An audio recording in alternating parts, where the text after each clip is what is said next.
This episode was sponsored by BetterHelp Online Therapy. Big thanks to Hasu Joe, licensed therapist and head of clinical operations at BetterHelp. Hasu Joe is not my actual therapist, and we are not in a therapist-client relationship.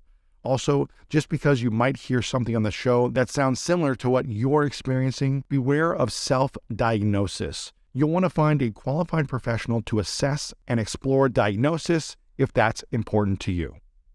Welcome, everyone, to this special episode. We have an inspiring guest, Hasu Joe, in the house from BetterHelp.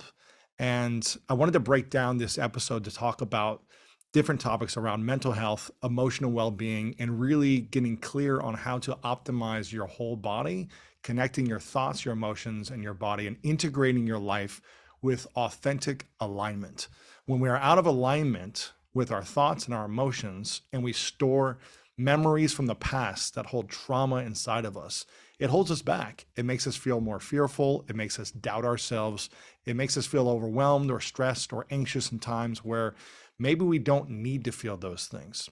There's different times when, stress and overwhelm is a good signal to get you to relax and calm down, but it doesn't necessarily mean that there is a threat in your life. And sometimes we live with this fear inside of us, this ongoing anxiety inside of us that makes it feel like fight or flight constantly happening in our lives.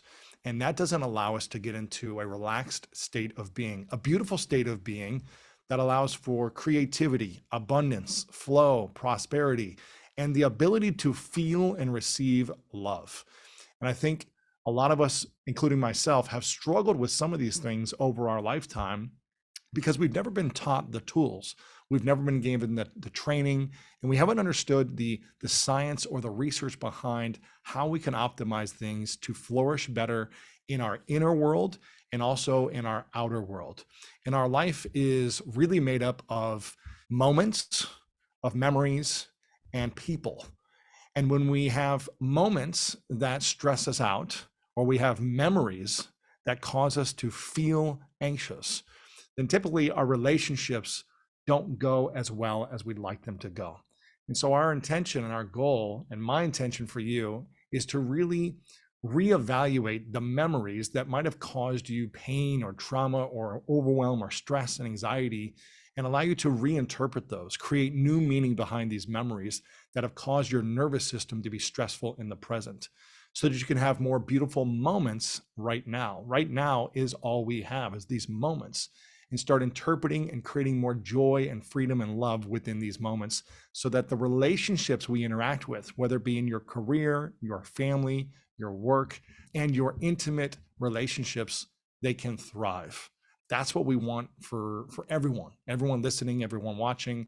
I want you to feel joyful. I want you to feel healthy. I want you to have a healed life, and I want you to feel free. But we must learn the skills on how to do that. And I'm so excited that you are here, Hasu, to support us with this.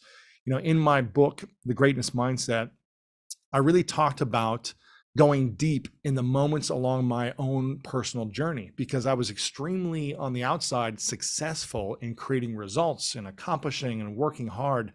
But on the inside, I was struggling in life. I was struggling in relationships, and I was creating breakdown after breakdown, even though on the outside, things seemed to be good. And it wasn't until the last couple of years when I really dove into intentional, conscious therapy and coaching that allowed me to go back into the memories, create new meaning, and rewrite the story of my life so that I have more peace in the present moment, to give me more clarity about my future as well. And it hasn't been easy, Hasu. It's been really challenging, actually. It's really scary to go back and face the parts of myself that I'm ashamed of, that I'm insecure about, that I feel like I don't want anyone to know about. It's probably the hardest work I've ever done in my life. And I was a professional athlete and training physically, but the emotional and mental work that we do, I believe, is some of the hardest if we have certain pains and things that we don't love and accept about ourselves from our past. And so in my book, The Greatness Mindset, I talked about this journey. And I wanted to break this down with you as a licensed therapist with BetterHelp, someone who's been there for 6 years at the company and with the brand. and really seeing the evolution of society's dealings with mental health struggles. And as a licensed therapist, again, with BetterHelp, how important is it taking ownership of your mental health in order to live happy, fulfilling, and balanced lives? What would you say, Hasu? How important on a scale of 0 to 10, 10 being the most important? Yes. 11. 11. I don't think anyone should ever be blamed or seen as the person at fault for being the victim of trauma, being a survivor of abuse. However, I think we all have a personal responsibility to ourselves to take ownership of mental health, to live a happy, fulfilling, balanced life. That also looks like the acceptance that we're not going to be happy all the time. But, I think we've all kind of seen and experienced this in our lives. If I don't take care of myself, sure, other people can provide me with support. People can do things that are helpful to me, create a system of support around me. But ultimately, I have to be the one to take charge, to get myself out of a hole, to get unstuck from a rut. Because if it's not me, then it's not as meaningful. It's not as impactful. It's not as powerful. So no one's coming to save us? No one's going to just do it for us, is what you're saying?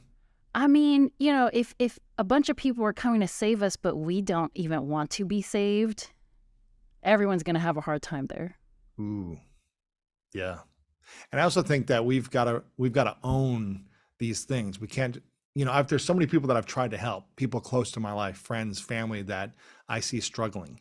And I want to go in there and give them some feedback, give them some coaching, give them some tools, give them some exercises, a 7-day program to just get started. And if people aren't willing to dive in and do the work and be consistent with it, it doesn't matter how many people are trying to help them also. What we can do is really be the example, be an inspiration, be encouraging and supportive, but each one of us has to take ownership of these things. And that's why I think it's so important to have some type of therapy. And obviously BetterHelp does an amazing job of doing that. I'm curious, one of my favorite chapters in my book, The Greatest Mindset, is about developing and cultivating a meaningful mission. It's about getting clear on the path and direction that you want to take your personal life. It can be for personal life, for your career, for health and things like that. But what am I about? What am I up to? What am I creating in this world? And it can be for the next 6 months or the next 6 years. It doesn't have to be, what am I going to do the rest of my life? But what season am I in? And how can I get very clear on the direction I want to go in? I'm a believer that when we aren't clear on the direction, we have less purpose and meaning, and we're more stressed out and just kind of anxious and not sure. I'm not saying having a clear path forward is going to answer all your problems, but not having a meaningful mission is going to cause more stress and anxiety.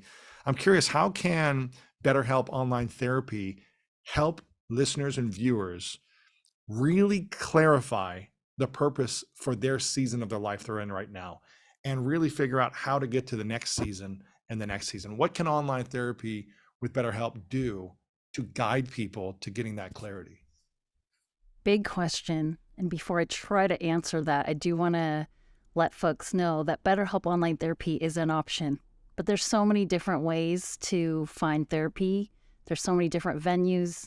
So I want folks to know that even if BetterHelp is not the right fit for you, that doesn't mean that there's no other option. And so I really encourage folks to explore, to find what works best for them.